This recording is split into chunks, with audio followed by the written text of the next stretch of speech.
What's up, AP peeps? We have Alan Brinkley's Chapter 16 review video for you today from his American history textbook, The Conquest of the Far West. Lots of important stuff to cover in here. Lots of multiple choice questions come from this chapter on past AP exams, so let's get going.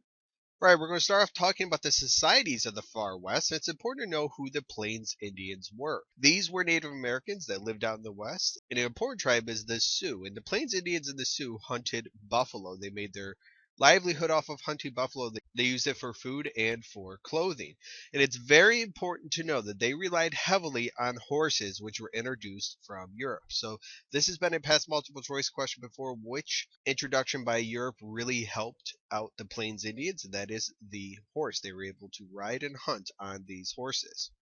Many Indians during this time were still very vulnerable to diseases such as smallpox, and as railroads expanded in the 1880s and the 1890s, Indian life was drastically altered.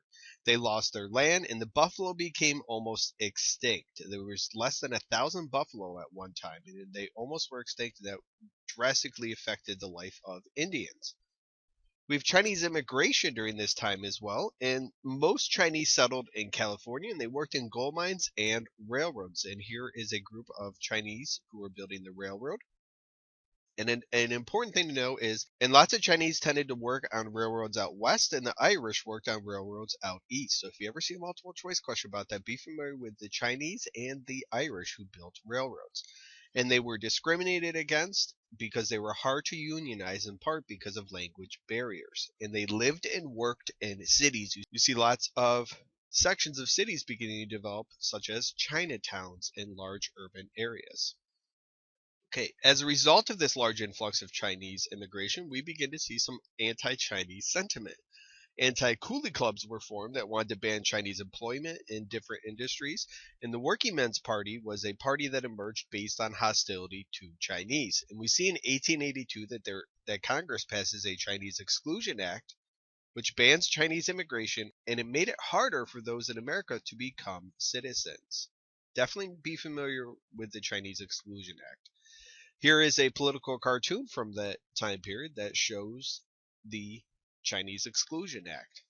We have Western settlement. In 1862, Congress passed the Homestead Act, very important to know, and this granted 160 acres of land at a very low cost in return for the promise that the people would live on the land for 5 years and improve it. It was not always the best land, and many times it was very dry and arid land, and many corporations set up fake registrants. So you see lots of fraud by corporations as a way to gain land.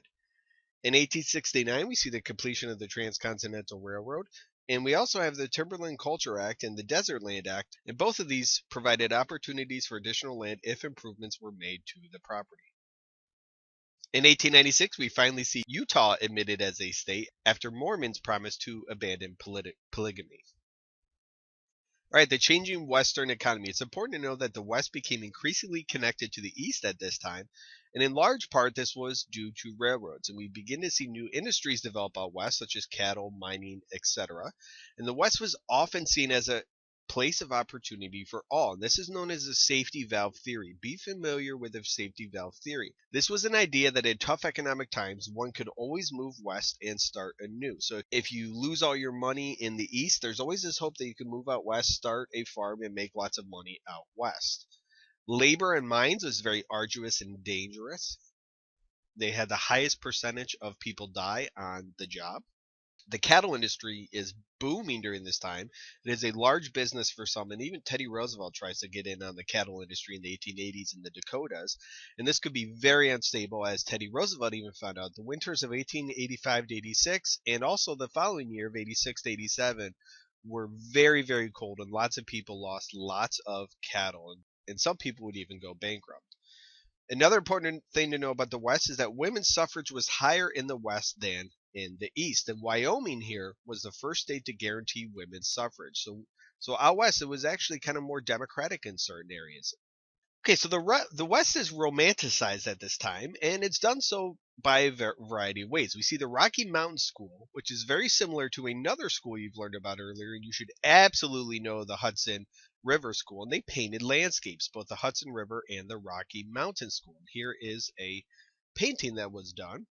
And if you forget these, look at both Rocky Mountain and Hudson River, and you think to yourself, those are geographic features. You see that's a school, so what would they be interested in? They are interested in painting landscapes or geography. Do not sleep on the Hudson River School. It has appeared on AP exams before.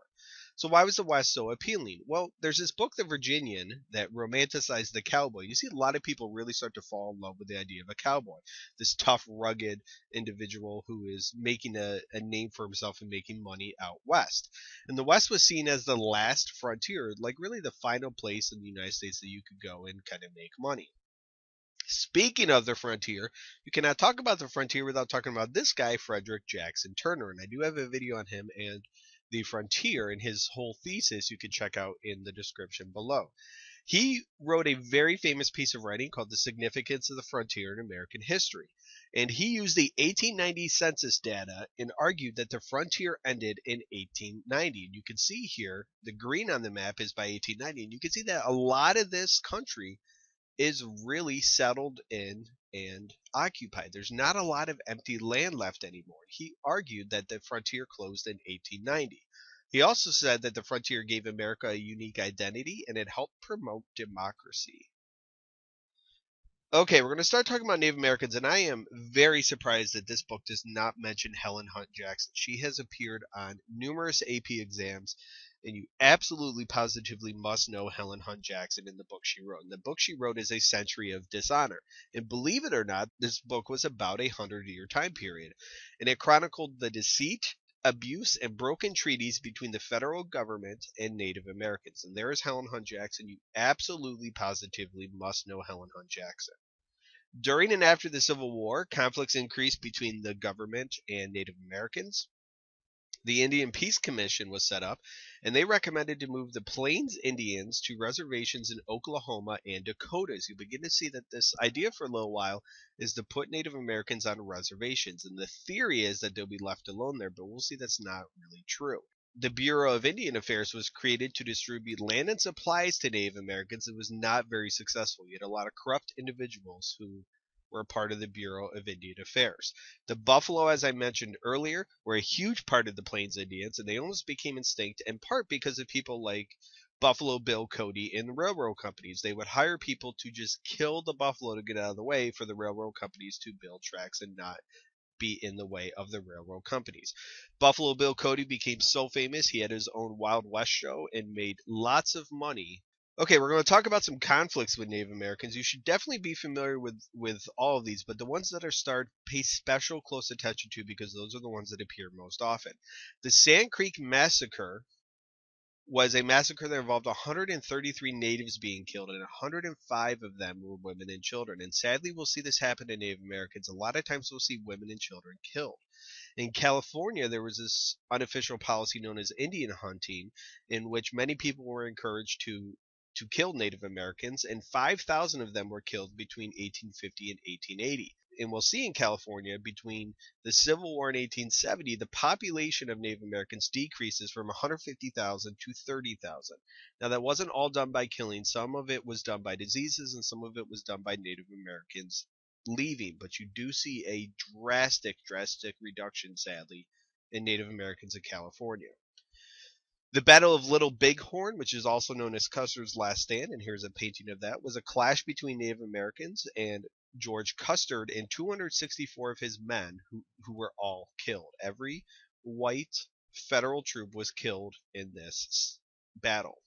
Nez Perce was a Native American tribe led by this guy, Chief Joseph, and he urged his members to flee, and he almost made it to Canada, but he was caught before getting to Canada, and when he was caught, he said, "I am tired, my heart is sick and sad, I will fight no more forever." So Chief Joseph and the Nez Perce are giving up their fighting with the federal government. All right, here are the stars that I was talking about in the last slide. The ghost dance. Definitely know the ghost dance. This was a ritual that Native Americans would do, and they believed that the buffalo would return and the whites would leave the natives alone. The whites would actually leave the plains, they envisioned, and this terrified a lot of people in the government. So the government wanted to end the dance. This helps lead to the Wounded Knee Massacre in 1890. Definitely no Wounded Knee. This was fighting between soldiers and natives in South Dakota. 40 soldiers and 300 plus Native Americans were killed, and many of those, again, sadly, were women and children. And here's a very famous picture from the Battle of Wounded Knee. The Dawes Act was passed in 1887 and is a hugely important act in Native American history. This drastically changes the lifestyle of Native Americans. The purpose was to assimilate. Be able to see that word assimilate. If you see the Dawes Act, the first thing you should think of is assimilate. That essentially means this idea of trying to Americanize Native Americans. And the government did so by eliminating tribal land and provided 160 acres of land for individuals. So it's collectively removing Native Americans and breaking from this land and breaking it up and giving it to individuals. And some Native American children were even sent to boarding school to help, quote unquote, become American. And the goal of this was also to promote Christianity and change the religion of Native Americans. Okay, we're going to talk about the Western farmer here. In 1862, Congress authorizes subsidized transcontinental routes in addition to the Homestead Act that we just saw. And in 1869, as I mentioned earlier, the Transcontinental Railroad was completed. And the two railroads, one started in the east, one started in the west, met in Utah. State governments also encouraged railroad development by the following. They would give financial aid and land to railroad companies. And railroad companies also advertise to attract settlements of lands. And what you'll see is wherever railroads develop, towns and cities start to develop as well. Joseph Glidden and I.L. Elwood patented something called barbed wire, which drastically changed the makeup of ranching out west. A lot of ranchers with this open land were kind of hurt because now you begin to see these individual farms break up and animals were not allowed to go through the barbed wire.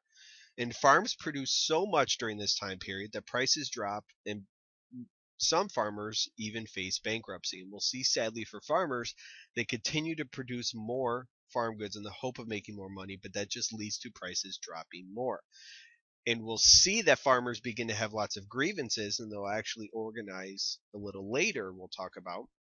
And their number one biggest grievance was against railroad companies because there was unfair pricing. Oftentimes farmers would be charged more than other goods, and railroads often controlled warehouse facilities where farmers would store their goods and they would charge very high rates. Farmers would also see high interest rates from banks, which would make it hard to pay back loans. And farmers advocated or favored increasing the money supply as an easier way to pay off debt. But that really doesn't happen, as we'll see in the future. All right, that's everything you need to know about Chapter 16. Thank you very much for watching. If you have not already, please subscribe to my channel. Please take a moment and share this with somebody you think will find it beneficial. If you have any questions or comments, feel free to leave them in the comment section below. Thank you very much for watching, and have a good day, guys.